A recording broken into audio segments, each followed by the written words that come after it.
challenge I have. I do okay until I look at someone that's crying and then it's just, but yeah.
Friends, we gather here in the shelter of God's healing love. Here we're free to acknowledge our sorrow and to know that through it all God cares. We gather here to remember those who have died and conscious of the frailty of our own existence here on earth. Surely we've been brought together this morning by Dee's death, but just as surely we've been brought together by her life. In this way, we're gathered in the presence of a deep and abiding mystery. For a human life is a sacred thing. Its beginning is sacred, its seasons are sacred, and its ending is sacred. So in that spirit of reverence, we gather now to commend Dee to God with thanksgiving and in celebration for her life here on earth. And now Emily Angell is going to lead us in saying the beautiful words of the 23rd Psalm as a prayer and a blessing for Dee and for each of us as well.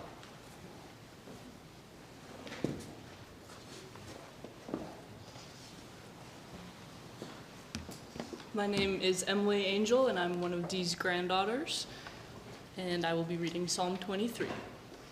The Lord is my shepherd, I lack nothing. He makes me lie down in green pastures. He leads me beside still waters. He refreshes my soul. He guides me along the right paths for his name's sake. Even though I walk through the darkest valley, I will fear no evil, for you are with me, your rod and your staff, they comfort me. You prepare a table before me in the presence of my enemies. You anoint my head with oil, my cup overflows. Surely your goodness and love will follow me all the days of my life, and I will dwell in the house of the Lord forever. Amen. Thank you.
Okay, happy Valentine's Day. That'll get me off to a good start, so I appreciate it.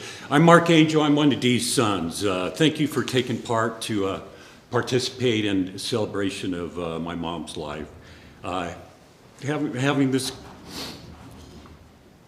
gathering was important for her. Well, it's about her, and I know you're looking down today, Mom. It's really about us taking time to share, reflect, and think about what's important as we continue our lives. And that's really what she would have wanted today. Losing a parent is obviously very challenging, something you're never really for. As I developed this speech and the many rewrites, and thanks for my wife to help putting the polish on. As you can see, I'm struggling to deliver it, but I'll get through it. My goal was to give you a glimpse of her life from my perspective and how she impacted me and others. So Dee, or to some people Dee, because her mother was Dee, but Dee was born in 1937 during a simpler time. She was raised by Ray, who was a Union Pacific engineer, and when we say engineer, he was actually a train driver, which was pretty exciting for the family. And then Clara, who was a stay-at-home mom on the west side of Salt Lake and Rose Park, and that was following the Depression and during World War II, so a challenging time. We drove by our old Rose Park house a couple days ago when we got to town, and while it looks kind of rough, it brought back many fond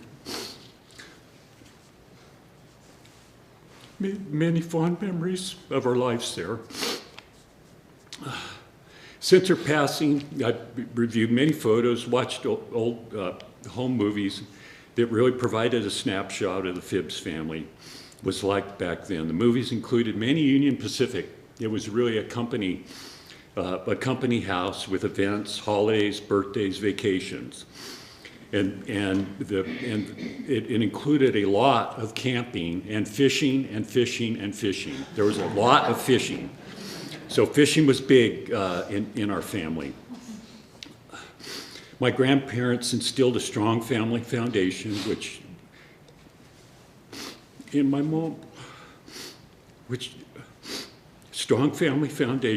believed helped instill a spirit of adventure and confidence. I was lucky enough to share in some of these experiences with my grandparents and do a lot of fishing with them. However, I don't think I really inherited the Phibbs fishing gene because I don't fish, and I really don't like to eat fish, to tell you the truth.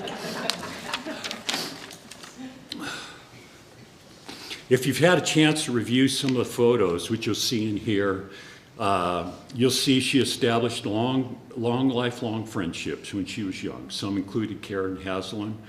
Another one was Mickey Evans, which might be on the live stream watching. Mickey, we hope you're there.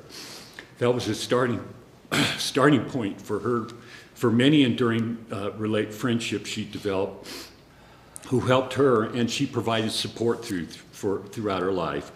One of the defining moments in Mom's life was when she chose to drop out of high school with my dad, Vaughn Sr., who was a national bike racing champ at the time, when he joined the Marines to go bike race and qualify for the Olympics. They got married around 16 and 7. My mom was 16 at the time in Las Vegas, and that started a series of moves with her first duty station to Barstow, California. That's where Vaughn Jr., our older brother, was born.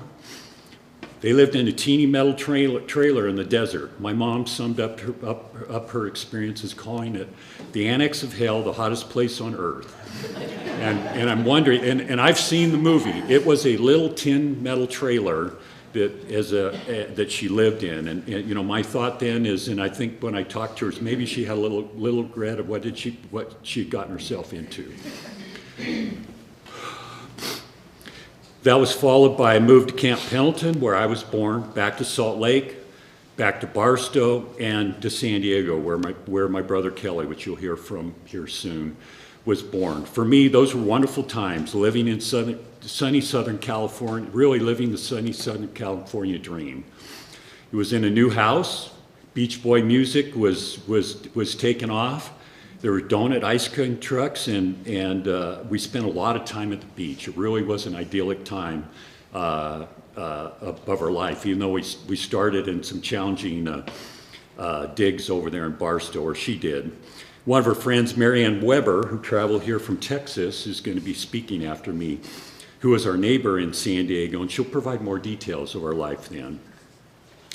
Our next adventure came when my mom traveled alone with her 3 young sons, Vaughn, who was 8, I was 5, Kelly was a little over 1, to Germany. And that was during as the Vietnam War was starting off. The trip included Kelly getting very sick on the plane and had to be hospitalized. I don't know if he remembers that.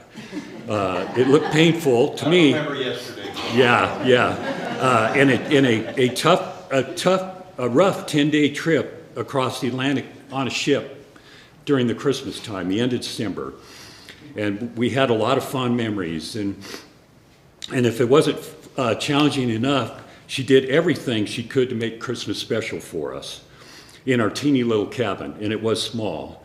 We used to talk about the times when she would talk about when she was trying to make Christmas special for us. She brought toys, cars, and she said she used to have to listen to them roll back and forth for 10 days as we crossed the Atlantic. And then and then the other challenge was getting food for Kelly at the time, because they didn't have formula, they didn't have those other things. One of my adventures, which I can't believe at the time that I remember, is they had an arts and crafts class, and I was 5, and they would allow us to make model ships. I made a model submarine, and I got some string, and I was hanging it off the side of the ship to see if I could get it in the ocean. I was hoping a shark or something would bite, and that lasted about 1 day. You can imagine a 5-year-old, if you've ever been on a ship, hanging stuff off the side in the middle of the Atlantic. But anyway, it was adventure, and that's really what she provided for us. So while the trip to Germany was challenging, my mom and dad senior, there were also many wonderful times.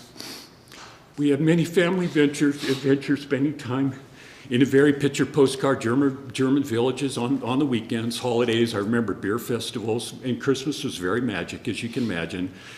We spent sunny days out swimming. My mom would take us out to a river in the countryside, and it was very memorable. I remember caravans with gypsies.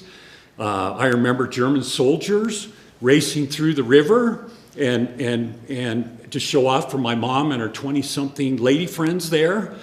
And when the German military vehicle got stuck, the German officer had to get out, take his boots off, roll his pants up, and walk out. It was very much kind of Hogan's Heroes for you old enough to remember Hogan's Heroes. It was quite a sight, but it was an adventure once again. But it was a life that forced us to get out of our comfort zone, meet new people, be accepting of people, which helped me believe and was an example and it is an example for us all to remember. Eventually, we moved back to Salt Lake when my dad went to Vietnam. He was killed in 1968. Another changing life event. My mom was a young widow with 3 sons. My older brother Vaughn was deaf without a high school degree because she left school at 16. We benefited greatly from our family at that time, the Phibbs family, and the support they provided. She would say she could not imagine what life would be without the support of her family. But she persevered. She got a GED. And I remember sitting at a graduation ceremony, and she was the speaker for the class, like a valedictorian. And in hindsight, it was amazing because she was working, raising 3 sons and trying to study and go to class. She would finally say that she was probably the only person that got a Harvest Yellow electric can opener for a high school graduation and really liked it. She did. That's because we had the old Winder type, and at that time, we ate a lot of canned food, and I think Swanson frozen dinners. Yes, and that was a good indication of the type of food we were eating there as my mom was juggling work and school. Definitely an upgrade from the old one. We would have not had the life that we had without the direct support of our family. My mom's gratitude for our family during this stage of her life was demonstrated time and again when she paid it forward with many of us. When we hit rough patches, and we all hit rough patches, including me. It was something that she just did throughout her life, a great example. With the strong support of her brother Gary Phibbs, she was able to excel at the University of Utah. Her brother Gary would actually pick her up, take her to class, drop her off, and wait outside so she wouldn't leave the class, to make sure she stayed in class. And she had a rough start. She took an English class, and it had a lot of red marks on it, but she excelled at that class. I think she got an A in it. She took a lot of pride in that. One of the other things our mom wanted to do for the kids is learn how to ski. When we were a little bit older, she bundled us up. She drove us down to the old Deuce Sporting Goods store on State Street, some of you might remember, and we got skis and lessons from Solitude. She just took it when we went and did it. And there's a photo, I think right there of that time. She just took us up and we did it. So, and yet again, another example of the strength and the things that she did for us as a family. Her sister, Angell, Phibbs, her sister helped get her a job at the U. Once again, continued help and support for her helped us and really shaped our life. And then during that time, anew and self-assured, more confident, she grew more self-assured, and she met our future stepfather, Clayton Ek. Talk about a real game changer. Their partnership and marriage changed the course of our lives for the better. That opened the door to a much different world through a group of Clay's friends, which include the Condys, the Paulsons, the Patterson, a huge group of people. And they too they accepted my mom, long enduring friends. My mom and Clay enjoyed skiing trips, travel, golfing, special events the rest of their life. Not long after that, she also faced another challenge. Not long after that, my brother, Vaughn, who was deaf, was diagnosed with a serious mental health issue. Mom and Clay dealt with these challenges, which led my mom to become a strong advocate for improving the mental health in the community and working directly with Alliance House. Mom and Clay were there for him until the end. For me, they were role models who never hesitated to reach out and help. Their advice and wisdom was a huge impact on the direction that I took. And I'm forever grateful for Mom and Clay and all they did and the rest of our family. As I said earlier, my mom's life was influenced by her parents' strong ethical upbringing, and it was further strengthened by her experiences and choices. She did not hesitate to let you know if you're not aligned with her beliefs in a straightforward way. I've talked with many people, and we experienced that. Kelly might talk about that. And I learned that lesson early on. Whenever she started the statement, "I have a bone to pick with you." Anybody heard that statement? When she said that statement, I knew I was in trouble. And I remember I remember hearing it, and most of the time I heard it when I ate something I wasn't supposed to, or I ate all of something that I should have. And on that point, I think she failed, because I still get in trouble for eating things that I'm not supposed to. You can ask Liz and Emily. It still continues to this day. However, I always knew my mom loved me, and if she wanted something done, you didn't want to let her down. That was the way she communicated. It was more so that you just didn't want to let her down. If she had something to list to do, you just wanted to go do it. And thankfully, I listened most of the time. Because of integrity or directness about right and wrong or guidance, I'm a much better person. So in closing, I hope I painted a picture of events in my mom's life as a principled, resilient, adventurous person, the person she became over the course of her life.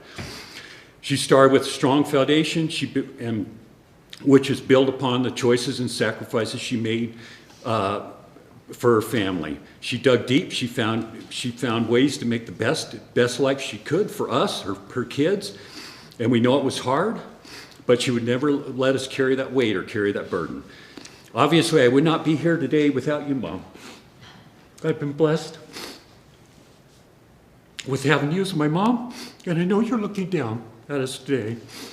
I have comfort knowing you're a better place with family and friends that preceded you.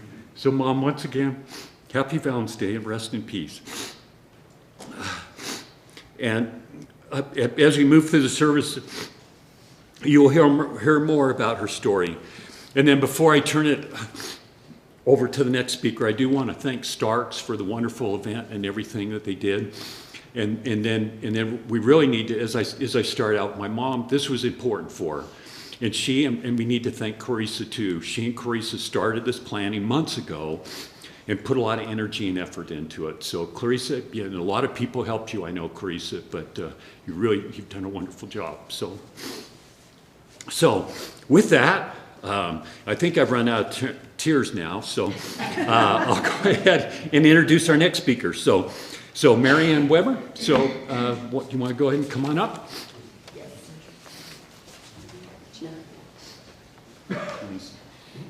Well, Mark, you goofed me up. You told all these stories. I'm sure you have more stories. I'm going to be confirming what you have said.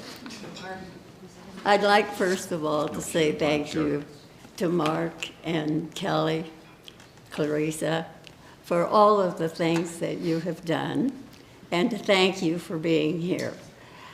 You know, as I look out, it looks like Dee's friends.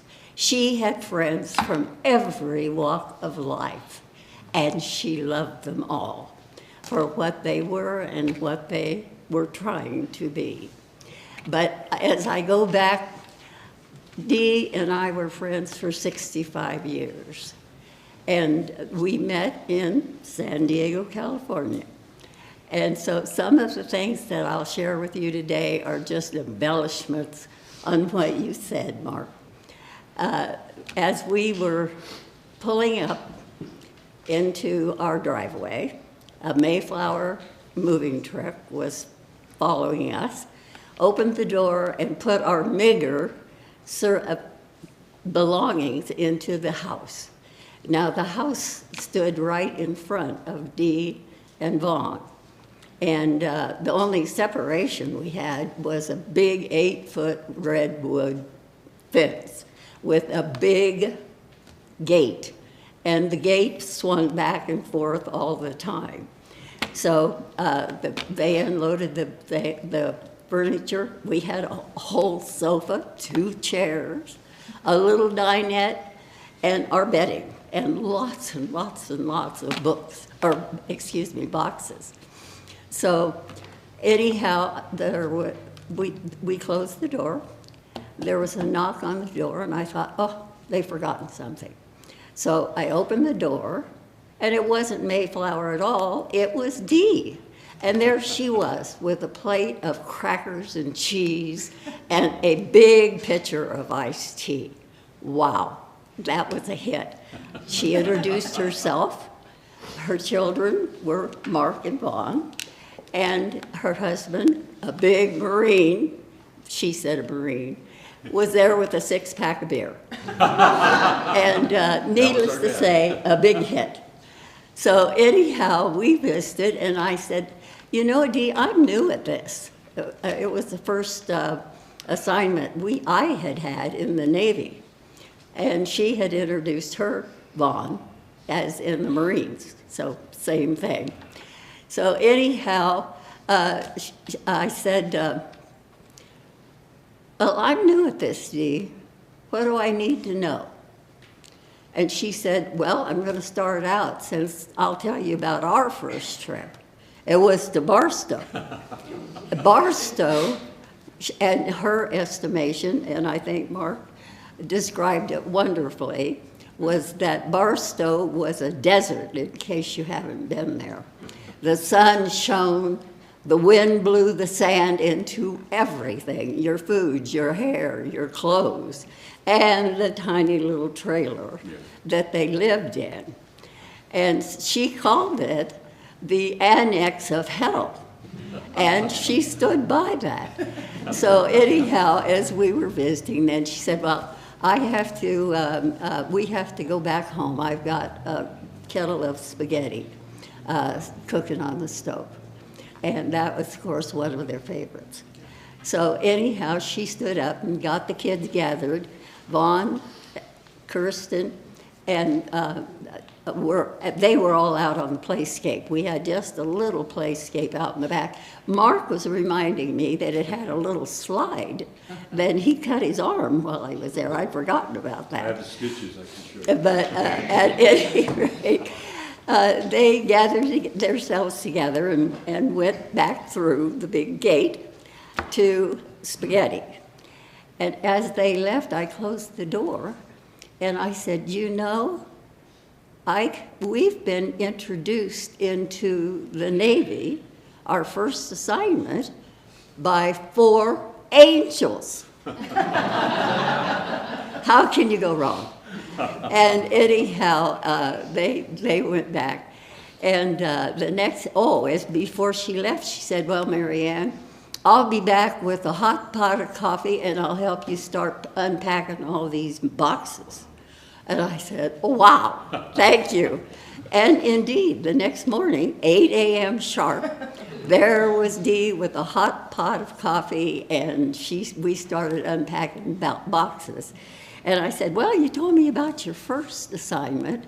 Now, did they all go like that? And she said, no, we did go to Pendleton, and because we had baby Vaughn with us, we got a double wide. Big deal. So they got a double wide there, and that was where Mark was born, over in Pendleton, too. So from there, they were there quite a few years. And then they came to San Diego, which is where I met her. And so we became friends and visited over cups of coffee, solved world problems, of course, and occasionally had a glass of wine. But all in all, it was great. And it was about that time that Vaughn had to re-enlist in the Marines, or he had to re-enlist or get out and come back to Salt Lake. And they evaluated whether there was employment. I think you alluded to the problems with the world there. There just wasn't business.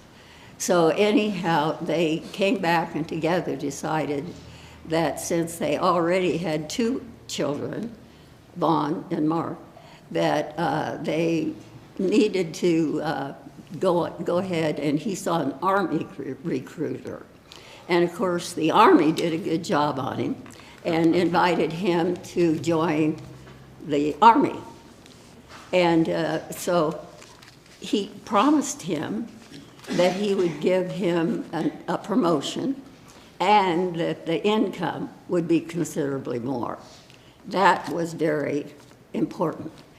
And in the meantime, Dee is out looking for the brand new home because 2 bedrooms just didn't get it.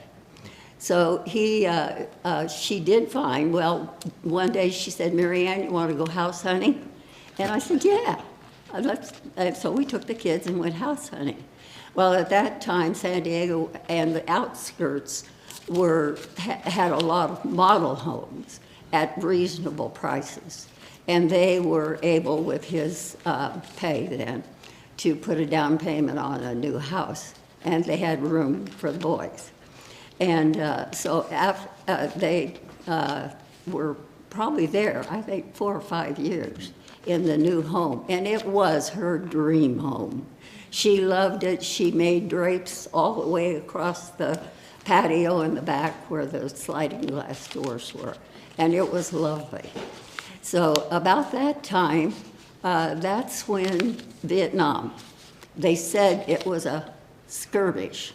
Well, the skirmish escalated and became a war. And since Vaughn was a new recruit, he was immediately sent back to Pendleton for additional training, and the Army way, of course. And so they had training, and then he came back and said, well, I've got to go to Kentucky. And Kentucky, again, was a training base. And it was a training with tanks. And so they were the big guns. And if they went to war, that would be one of the big instruments to go.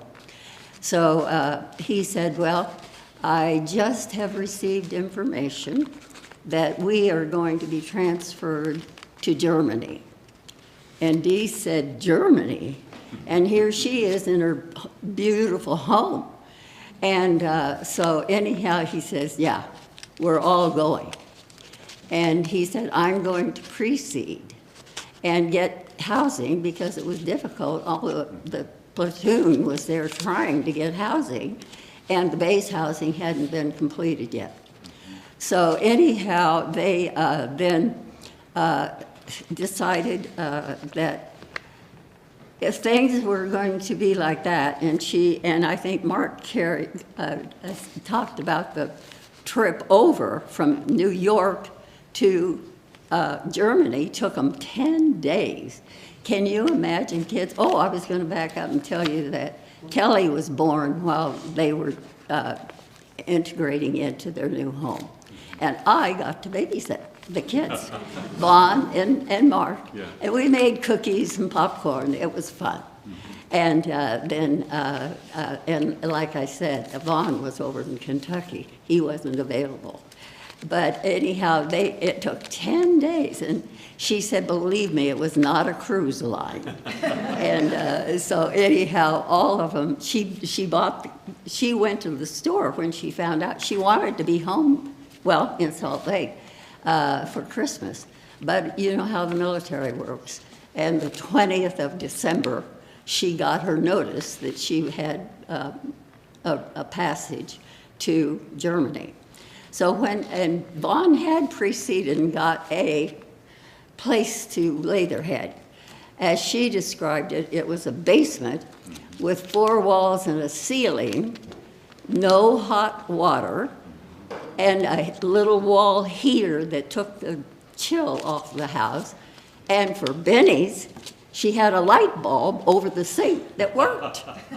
And she was, thank goodness, but the wonderful thing was they had a beer wagon that would come at 4 o'clock every day. So the ladies would go out with their pitcher and their stein, and they got a chance to visit a bit more than anything. It was warm beer, and that's what they had in Germany. So anyhow, his name, Vaughn's name, did come up. They finally got base housing. But when they got there was housing for Mark, but there was school for Mark, but none for Vaughn. And he was at the age where he needed some training. She wanted him to have an education, so at some point in his life, he could have a living as an adult. And that, by the way, was Dee's view on life, that everyone should be able to be educated and have a future to the very best of their ability. And she lived by that. Education was important. So at any rate, they finally did get over to base housing, but that was useless. So she called her mom and dad and said, we don't have housing here. What is available in Salt Lake? So they did some scouting around, and in fact, at Ogden, they had schooling for Ron, and it was rooming so that he could go Monday through Friday and then come home on Saturday and Sunday. And Dee's parents said, how about you guys, since the Vietnam thing was really now a war. She said, what about you guys coming and spending some time with us while we get Vaughn acclimated, and Mark and Kelly then were in school. So that's what they did. Well, they got home. Mark was sent to the fighting zone.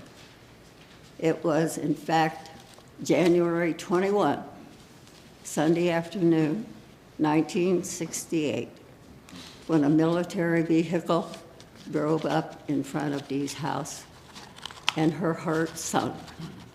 And she knew the news was not going to be good. And it wasn't. They knocked on the door, dress uniforms, and said, "Mrs. Angell, we're sorry to report, but your husband has been killed active duty on the front lines. He was in a tank, and a bomb did a direct hit. And of course, he was killed. We want to thank you for your duty. We want to thank you for your support. And we will send personnel out to help you settle for anything you want." And she said, "Thank you." They shook hands, and he left. Dee, at that point, said, "I thank you, God, that I am here with my family and my friends. I know I have a big responsibility because I want my kids to be happy, productive, trustworthy, and honest young men." That was her goal, and she stuck by it. The kids were in school, they did well. She supported all their activities along with the parents and their friends. And they did extremely well. In the meantime, as you were saying, Gary said, "Okay, Dee, you know what the goals are for your boys. Now, what about you?" And he said, "You owe it to them to get your education. You can do it." And he made sure that she did. He said, "Get on your coat. We're going over and we're going to enroll you and get some classes going." And she thought a minute and she said, "Okay." And she did it. And like you were saying, she ended up as a wonderful, wonderful student and gave the commencement exercise for her class. It was, she was proud, and her family and friends all came. It was wonderful and a big goal for her. So about that time, Vaughn was still in a boarding school, but he was making progress. But he was in a boarding school still at that time. And so Mark and Kelly were doing very well academically and physically. They both got scholarships as they graduated from high school, full scholarships for football. And they not only did that, well, Mark went to UT, and, no, that's where I'm from. He went to the University of Utah, and Kelly went to State. And they did very, very well, and not only played football, they ended up, both of them, with engineering scholarships. Yay! And are still working beautifully there and productively. And one of Dee's friends, though, thought Dee needed a little more in her life. And she said, "You know what, Dee? My next door neighbor's going to have a big Christmas party, and I think you should go." And she said, "Well, I don't know. Let me think about it." And she said, "Well, I'll tell you what. I know him, and he's a good guy. And if you're not happy, we'll leave." So with that, Dee said, "Okay." Long story short, it was a very successful Christmas party. Dee ended up enjoying Clay, and she dated for a long time because they worked out lots of little details, and they both wanted the boys to have a dad. They wanted him to know that they were, she wanted them to know the man's side of the story. And indeed, Clay worked at that. He was still at the mine, working there with their books. And he was eligible to retire in, I think it was 4 or 5 years. And so then he asked Dee then if she would marry him. And he said yes. And she said, you know, that was the best decision I ever made in my life. Clay was honorable, he was trustworthy, most of all, he was loving. He loved her and he loved the boys. It was a happy marriage. One thing then, after they retired, well, they bought the condo that they still have. And at any rate, they liked to travel, ski, and play golf. And so Dee called me one day and she said, Mary Ann, Clay and I are going to go to Yellowstone National Park. Would you and Paul be interested in going? And so I said, well, let me ask. And he said, yeah. He said, I think that would really be neat. Let's invite Alan and Bonnie. His brother still lives in Wyoming.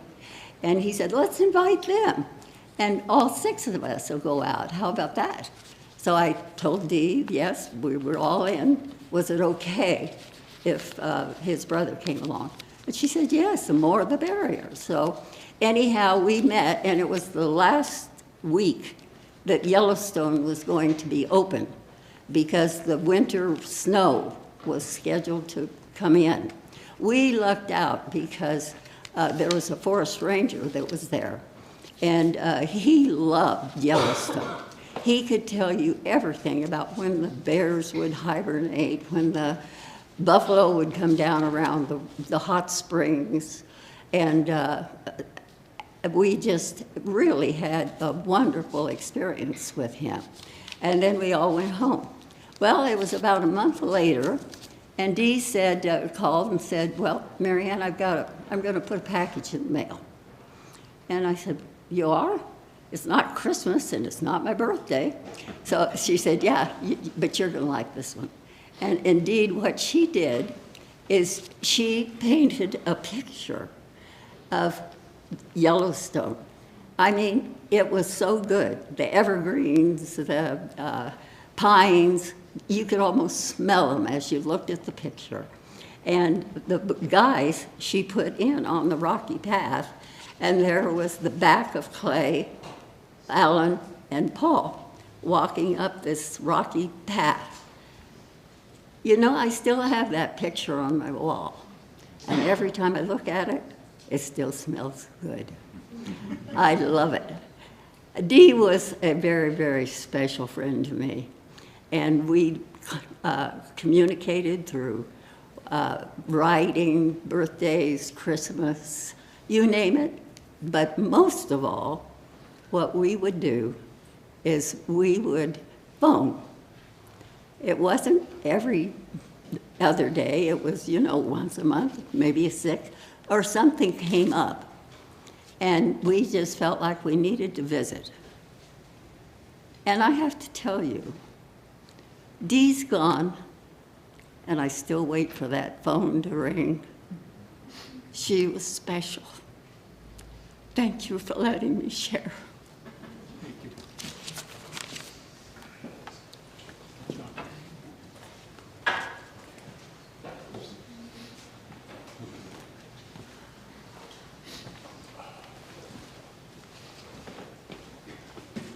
Thank you, Mary Ann. It's a tough act to follow, but I'll do my best. My name is Kelly Angell. I want to begin by thanking everyone for being here today. I was born October 6, 1962, to Vaughn M. and Clara D. Phibbs Angell. I'm the youngest of 3 boys. I have 2 brothers. You heard from my brother Mark, and then my brother Vaughn. And I knew that this was going to be difficult, but I didn't know that it was going to be this hard, so I was going to do my best.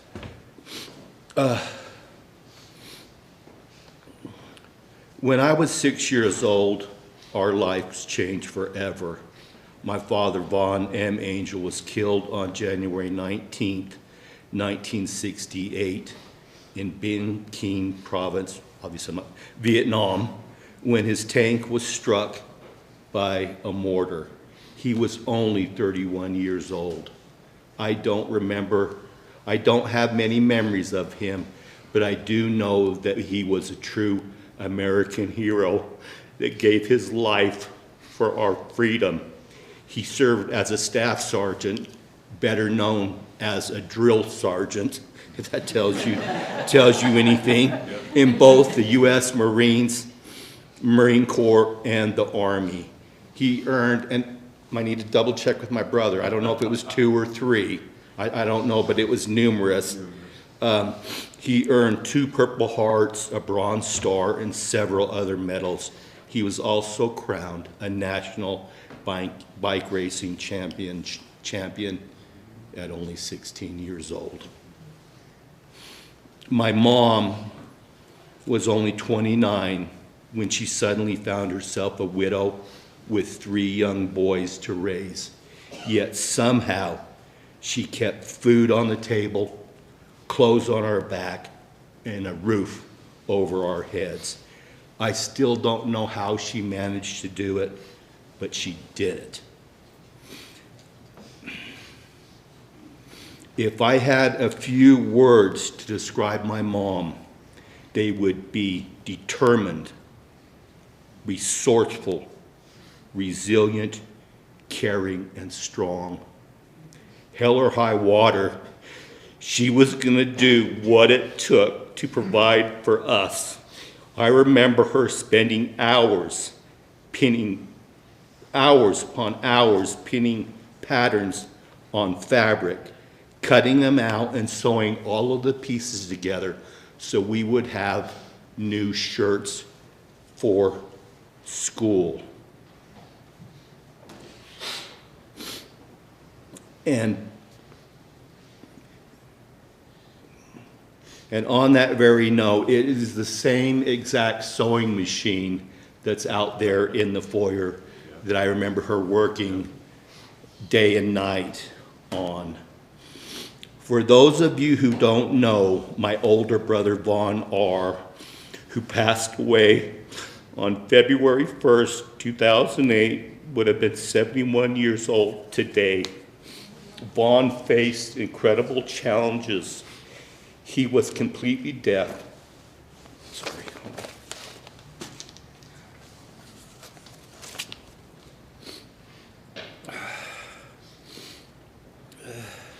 Vaughn faced incredible challenges. He was completely deaf and suffered from schizophrenia. Watching my brother struggle in silence broke my heart. The frustration was visible on his face. He was a prisoner in his own mind. My mom fought tirelessly. Right, honey? Right, tirelessly. Thank you. Thank you. She will correct me. I'm just kidding. Sorry, the tears are getting in the way here. My mom fought tirelessly for him. Thank you. I never knew. She spent countless hours trying to ensure that he had the best care possible. She loved him deeply and did everything that she could to help him live his best life. Even though I miss my brother greatly, I find great peace in knowing that he is now free from his earthly burdens. May he rest in peace. My mom also gave me a love for the outdoors and a sense of adventure. I was one of the few kids in my Rose Park neighborhood who got the chance to ski. I'll never forget our trips to Do Sporting Goods for our gear.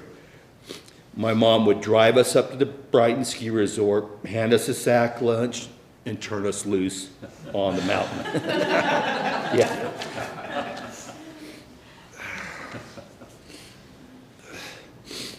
Years later, she admitted she probably had to go into debt to pay for our passes and equipment. That was just who she was. She always tried to give us a better life than she had had. She was tough on me, but fair. Whether it was a pat on the head or a pat on the backside, She did what she needed to do to keep me on track. And I may not have appreciated it then, but I sure in the hell do now.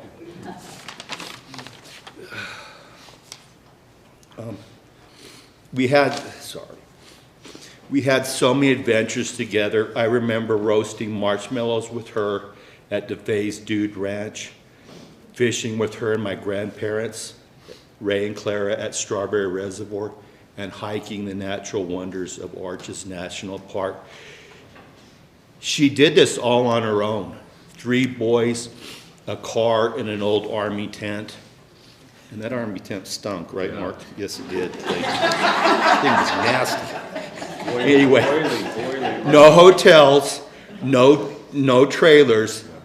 That simply wasn't in the budget. These memories may fade a little over time, but they will never be forgotten. Never. She also supported me wholeheartedly in sports. She was the original soccer mom. I can't even begin to count the number of football, basketball, and baseball practices she drove me to. Surely thousands.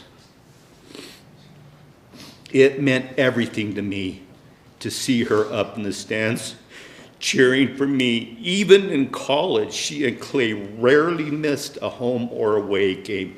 I will never forget one rainy afternoon, seeing water dripping off Clay's bald head and my mom's hair looking like a drenched bird's nest.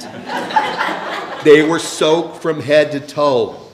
However, they were there to support me.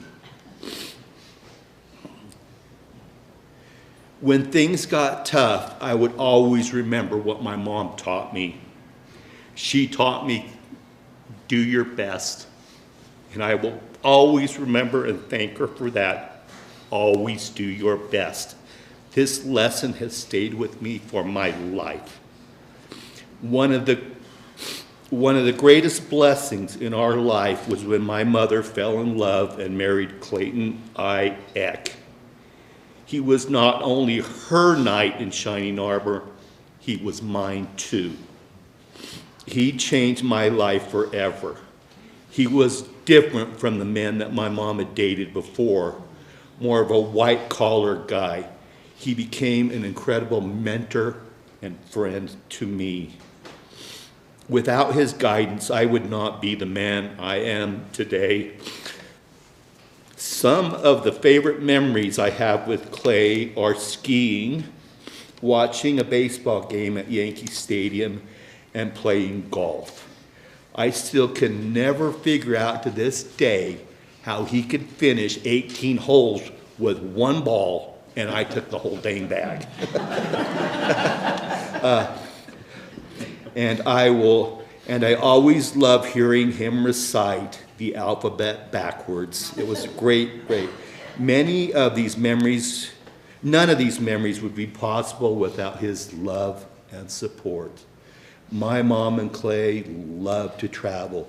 They explored the world together by planes, trains, automobiles, from Europe, including Greece, where they were married, to the Caribbean, to Hawaii, and to northeastern United States. They truly lived their adventures. I am grateful they had the time to see the world and share so many beautiful experiences. I wish they only had more. Today, we honor an extraordinary woman, my mom.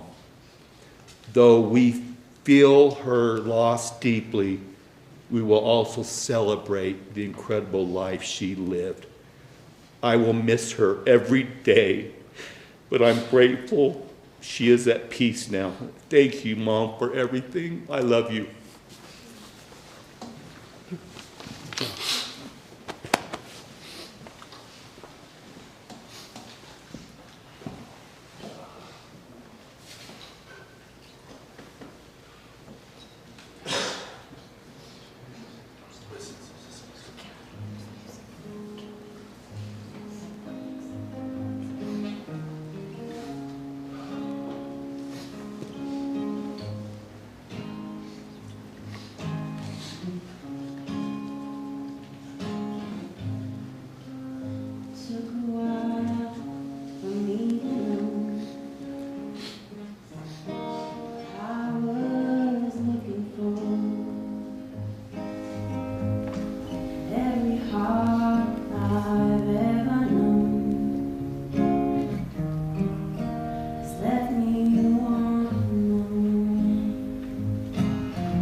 Hello, my name is Kelly Alexander Angell.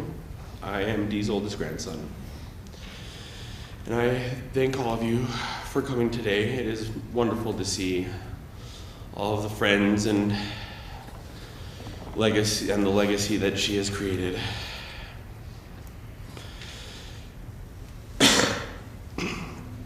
I will say that this is quite hard, but it has got immensely harder in the past 5 minutes.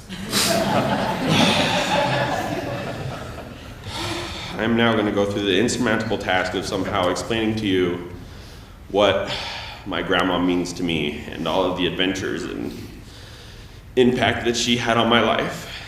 Because she was the most perfect grandma in every way. She was the beautiful soul, and it was impossible not to love my grandma. Clay was so lucky to have my grandma in her life, and Clay was also lucky to have her. When I was a kid, her and Clay would take us on the most wonderful adventures. From the Dinosaur National Park in Vernal to camping, and I will agree with Mark, fishing. There is so much fishing with her and my mom. They definitely implanted that, and it is not going away, and it will not. And if I have kids, they will do the same. I can guarantee that. Very much so. And I can also remember how awful we were on some of those trips. We were such a handful for her and Clay, but she was so incredibly patient and strong. And based off of the stories that you heard today, that was nothing compared to what she had dealt with. She was always so strong, full of fortitude, and also very creative. As you know, she was an avid painter and utilized her sewing machine and the canvas to make so many wonderful things.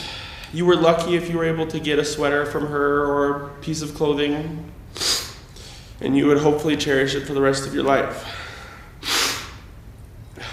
Halloween was amazing because of her. I have so many wonderful pictures of various costumes that were handmade from her that just made Halloween so much more. If you were lucky to have anything like that, you should cherish it. I have very core memories of trying to get my grandma to make the most frustrating things ever. If she could fight some of the patterns that I presented with her, I bet she would. They were awful. To the point to some degree that she taught me how to sew. I have a lot of memories of her teaching me how to make pillows and various things like that. I wish I still had them today, but sadly I'm not a gentleman by any means.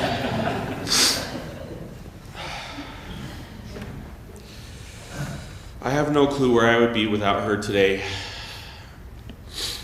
She was always so pertinent on making sure that she drove home to be the best that you can, and you never wanted to let her down. Never. There was never a thought in your mind. Because seeing that she could take care of us, it just meant so much that I could take care of her one day. And because of that, I was able to live her life through her love of flowers. I have memories that I'll never forget where, because as she grew older, she was not able to participate in gardening and such, but she still loved it. So there are plenty of summers where I remember her and I going to the store and picking out all of her favorites, and then going back and going through the meticulous and tedious process that is putting everything right where she wanted it. And I'm not kidding you, it would be back foot, forward an inch, to the right an inch. The white one has to go there. It doesn't matter, I had to do it because it was for her. She meant so much. She took care of us and brought us to where we are, so it was the least I could do for her.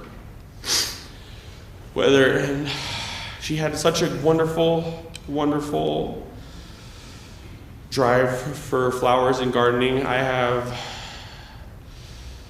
such a talent for it now that I didn't think I would have, but because of her I do, whether it be planting regular flowers or vegetables that we would utilize to make Grandpa's BLTs in the morning or whatever. It was always so impactful in the core memory that you would have, no matter what it was, even if it was so simple. While I do know that the passing of Dee is very sad, I will hope that you all take solace in knowing the fact that she was not afraid of the end, because she knew that the journey was so much. There was so much involved in her life, and so many wonderful people and so many wonderful experiences, that I know that that life was all that she could ever ask for. She was blessed with an adventurous sister who would go on ventures wherever she would go. And she was also blessed with wonderful kids who were able to be exactly what she wanted to be. And of course, Clay. Who wouldn't love Clay? He was exactly what you would want in a husband. He was there. And so is she. I'm going to miss my grandma every day of the week. I will miss going to her house practically once a week to help her with her flowers or a self-inflicted computer problem.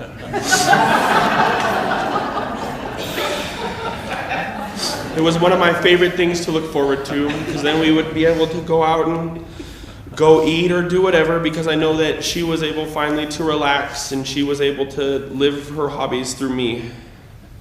And that is something that I will always love and be able to cherish. I love my grandma, and I know that you did too. And I know she is looking down on us, and she is glad to see what this has become. She wouldn't have wanted this in any other way. The way that this has turned out, the way that she passed, the way that she was with all of her friends and family, it was perfect. And I appreciate that. Thank you very much, and I love you, Grandma, and I'll miss you.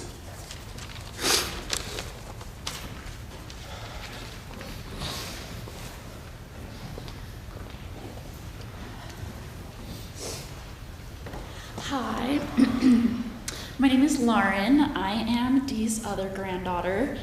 I, unlike the men in my family, did not really prepare anything. I'm just gonna talk about like some of my favorite memories with Dee, and be quick. I'll be the last main speaker. But I just had a very special relationship with my grandma.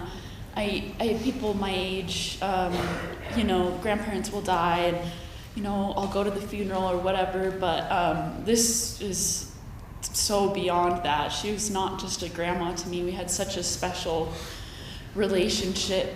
She was a mentor and a friend. I have some memories just jotted down of growing up, having my grandma Dee and Grandpa Clay so heavily involved. They're just, all the photos and memories are, they just mean the world. We would always swim at their condo, and I remember running back and forth between the pool and her house, and Grandpa Clay would try to keep up with us, and she would be cooking stuff, and we would be walking in these like big flippers, and we just like lived at that swimming pool at her condo. And I remember I would always have sleepovers at her house, and she would wake up and make me cinnamon toast with butter. And I told her, whenever I asked for the regular, this is what I'm talking about, the cinnamon toast and sugar. And her spaghetti recipe is, we would just, it always hit the spot with big pot of spaghetti. And I loved, Marianne, when you were talking about how she would have spaghetti, and along those lines, the coffee, just a pot of coffee. I see her when I see fun patterns, or, you know, like beautiful vases, or just enjoying little things like sunset and reading a book, lighting a candle, listening to the news even, or just things, you know, keeping up with the crossword, all these like seemingly little things. And she loved her coffee and all of that, and just these moments that we would have together. I would call her every Saturday, and we talked about almost the same topics every time, but there was new updates when it came to plants. She knew that I loved plants, and I didn't realize until I was with some of my friends that they actually kill all their plants, and I don't, and I just didn't even realize that I have Dee's influence in me in so many ways. But we would talk about our favorite books. We both love historical fiction, and we would talk about current events, global issues, just moving, adventures, and friendship. We had such in-depth conversations. She was like really just such a, you could just talk to her and let loose and talk about, you know, what was bothering you or whatever, because she had already thought about it. Circling back, yeah, just to some more memories that I have of me and Alex painting anything and everything all over her house. We were painting and sewing. We just had all these hobbies like ingrained in us through her.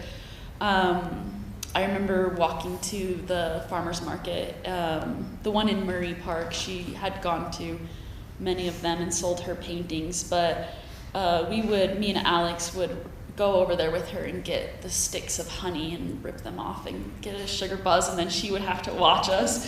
And then we would have, so many. I just remember growing up, like in her basement, she had this pull-out couch, and we would have sleepovers, and she had a VHS, and we would sit there and craft and watch movies with me and Alex on the pull-out couch, and Clay and Dee there just wrangling us in. Yes, and she also had, her big white bed upstairs. We would lay there and read books, and she would play music on her CD player, and we would listen to the geese and watch the golfers, and it was just such like a home base for us, being in just right in the heart of Murray. This is kind of like just, you know, where like our home is, where she is. Okay, this is turning into kind of a collection of random thoughts, but I have my Grandpa Clay's original Ping golf clubs, and I have a lot of her golf clubs that were her just absolute favorite clubs, and she would rave about them and tell me that every good shot she's ever had with them. And I know just moving forward that she will be so angry if I don't join the Women's League in Denver, because that is how she would have these groups of friends, and then, you know, a lot of her friends would pass or move, and then she would get involved in a new group of friends, and it was just amazing because she would just always let those relationships flourish, and a lot of them were through golf and through the Women's League, and just being in a foursome and having a set date every time to do something that you're passionate about. So moving forward, I'm excited to golf more and paint more and sew more, and after she died, everything kind of melted away, and I just remembered, you know, all of the books that we wanted to read together and all the things we wanted to do. And I was sad when she died, but more than anything, just felt like a flame to do what I want to do and live the way that she would want me to live and all of us to live, and that is to, excuse my language, but take no shit while also be so graceful. It's so hard to pin just this someone you never want to let down, but also that you're not afraid to open up to about your struggles. It just takes a lifetime to really master that, and she was so good at it. I have notes about our recent trip to Wendover. We went to Wendover less than a year ago, and that was just one of our final trips, and it was so funny. Like, she was sitting there at that table gambling for maybe 4 or 5 hours, and they were bringing her drinks, and it was the first time that I was ever had to wheel my grandma up to her room and take off her earrings and do all this. She had a flame until the end. It was we loved. Oh, it was so fun going to just spend time with her in the past year or two and really like savor her messages. I have a note about how she supported every recital, sports game, choir performance. They were always there, like our second set of parents, really. Like, they were just always there, and my heart like thinking about my Grandpa Clay and my Grandma Dee is like, they're everything to me and my brother.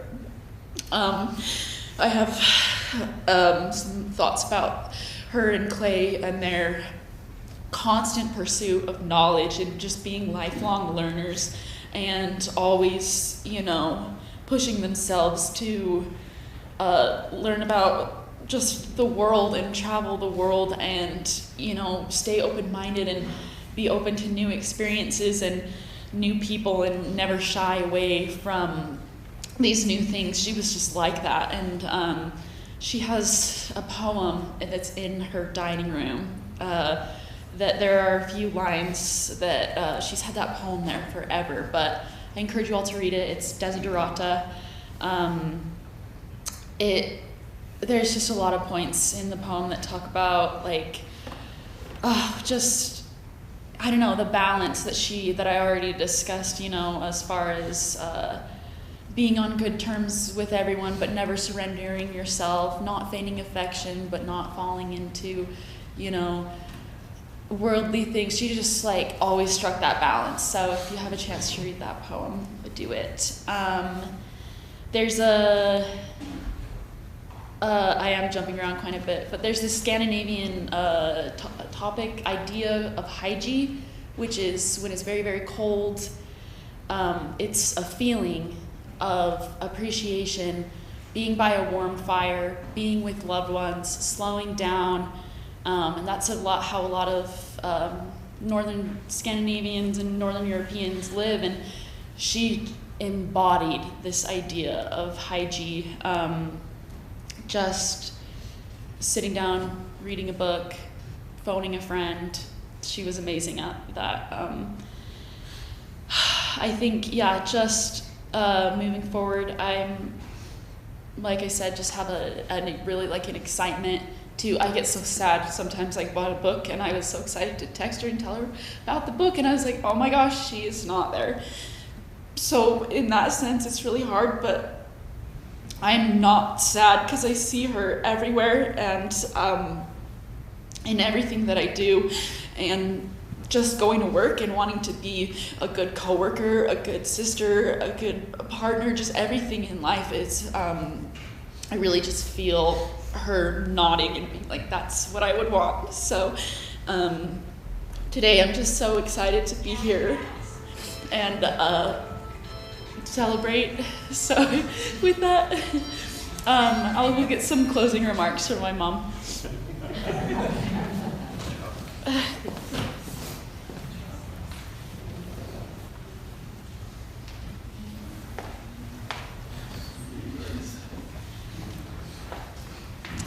Hi there. So I am Clarissa, and I am Dee's daughter-in-law, but we called each other mom and daughter. So she's my ex-daughter-in-law, actually. But I am so privileged and so lucky to be a part of this family. And I thank Kelly for that, and I always told her, and I believe so wholeheartedly, that you need to live your life and tell people how much you love them. And I know, I let her know how much I love her, and I let her know all the time. She did say to me though, she said, you know, I always wished for a daughter that would boss me around and put me straight. And she goes, now that I got it, I don't like it.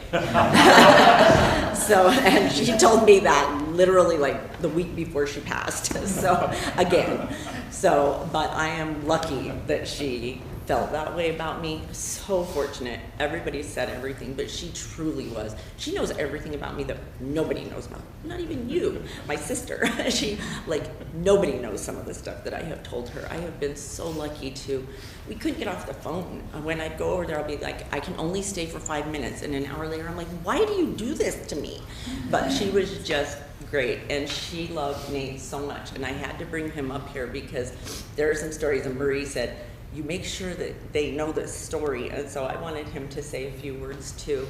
But more importantly, she told me when we started planning her party, I called it her going away party. She didn't like that.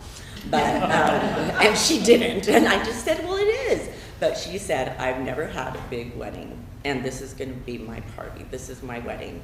And that's what she wanted, and that's what she had last night, and it was wonderful. It was so great. And she's out there with all of her lifelong friends that I had a privilege of knowing, and they all passed before her. And like Lauren said, she was, she missed them, fiercely missed them, but she made new friends. It was one of her goals. Her doctors would drive at home, and you know, she just made sure she kept a social calendar that was so full. It was unbelievable. I had to work my visits around her, but it is going to be hard driving past the store and not texting her and saying, "Do you want to share this? Do you want to get a bag of onions from Costco and we'll split it?" And it's just, it is weird. You know, I'm just like, okay, I'll text her. But also I want you to know that when Clay died, if you all don't know Ivan, I had to bring this up. Everybody else pretty much talked about everything, but Clay's middle name was Ivan, and she went to Costco and she saw that bear, and then she had to go back and get it. And she named it Ivan, and she would change his hats with different seasons, fishing season, Utah season, you know that, go Utes. And she would change the hats and talk to Ivan, and that was her Clay, and that kept her through his passing. So anyway, he's my husband, Nate. Hello, everyone. I feel like I don't belong here. Everybody's known Clay for everybody knew Clay. I never met Clay, but everybody knew Dee for so long. And I met her about 5 years ago. We were going to brunch, and I thought, okay, you know, meeting with family kind of thing. And 10 seconds into meeting Dee, it was so easy to just fall in love with Dee.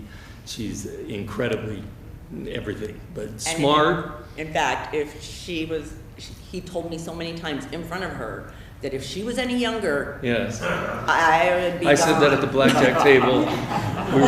I wasn't going to tell this story, but we were at the blackjack table in Wendover, and we were shutting down the table. It was probably 2 o'clock in the morning, just Dee and I. Well, and the other people and she picked her table very carefully because she wanted the right people. And we were having a really good time, to the point where people, "How are you related? Is she grandma?" And I said, "Oh, no." And then I kind of alluded towards she's with me, but then of course my wife is over there. But I said, "But if she were younger." Yes. And the people at the table just kind of, yes, no, Dee and I definitely bonded well and became close friends in a short period of time. I mean, comparatively speaking. But over the last 5 years, I look at these pictures, and there's a lot of the ones I'm in, and they're not the pose for pictures. They're the I'm walking her down the aisle at Wendover. Oh, he'd always tell her, "Pick up your feet." Yeah. Oh, yeah. She had a trainer that told her, "Don't scuffle. Pick up your feet." And so I was always run for the door to be the one to escort her anywhere, and it was, "Pick up your feet. Come on, let's get out there." So, yes. The story that I think I'm here to tell is I recently was diagnosed with liver damage and a failing liver, basically. And so I've been going through that whole process, and this one saved my life many times, and I mean that literally. And I've been working towards getting the transplant, and in Dee's last days, I've been talking to Dee, and she and I kind of had a pact. I'm like, you can't go until I get this solved. And that was scary. Anyway, loved her right up to the end. And then I didn't get to see her in her last moments because I was on the table getting my new liver. And so I got the liver, which was fantastic, and I feel tremendous. And they got the information while Dee was still alive. And so they were able to tell Dee that I got my liver. So that was, yes, someone said, you know, she passed the torch. There's no way I can carry her torch. She was too cool. I got a flame though, and I'll keep it lit. I'll do what I can. Yeah. And what is it you always say about her? Yeah.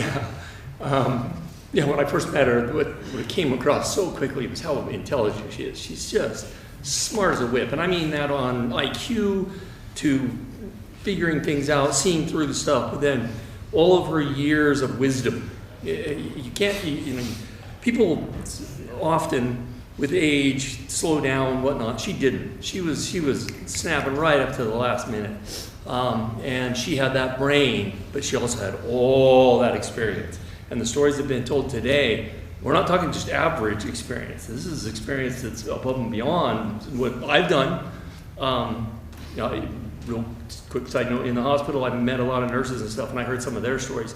And some of them are 20 years old, but they grew up in Congo, Africa, things like that. And I'm going, man, I feel like I'm a wimp.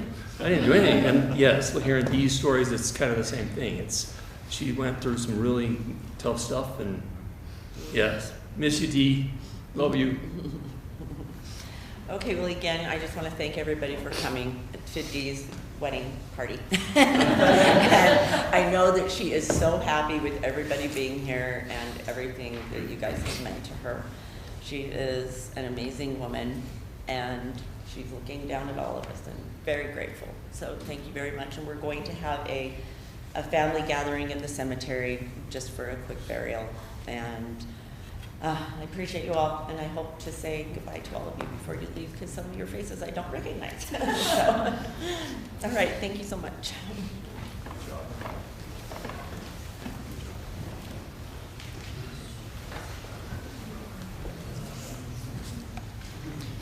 Let us pray. God of mercy, whose heart aches when we hurt, we commend to your love Dee's family and friends. Sustain them in this time of loss and loneliness. Kindle joy amidst the ashes of sorrow. Grant them the peace of knowing that she's with you, as we all are with you, both in this life and in the life to come. We entrust Dee to your merciful care, knowing that she will abide with you in everlasting love. As you leave here today, may God bless you and keep you. May God's face shine upon you and be gracious to you. May God look upon you with kindness and give you peace. Amen and amen.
This does conclude the memorial service for Dee. All are invited to follow us to Murray City Cemetery where the interment will happen. You're welcome to follow the funeral coach. It's not a formal procession, so certainly be mindful of the laws of the road. And if you do choose to come to Murray City, we're just going to be going down southbound on 900 East to Vine Street, and then west on Vine Street, and we're going to enter into Murray City Cemetery in the middle road off of Vine. And the grave is on the west side, so it's along the fence line. Certainly be careful driving there. We won't begin till everybody arrives. So thank you once again for being part of this. Thank you. Thank you.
Definitely talk to me about it.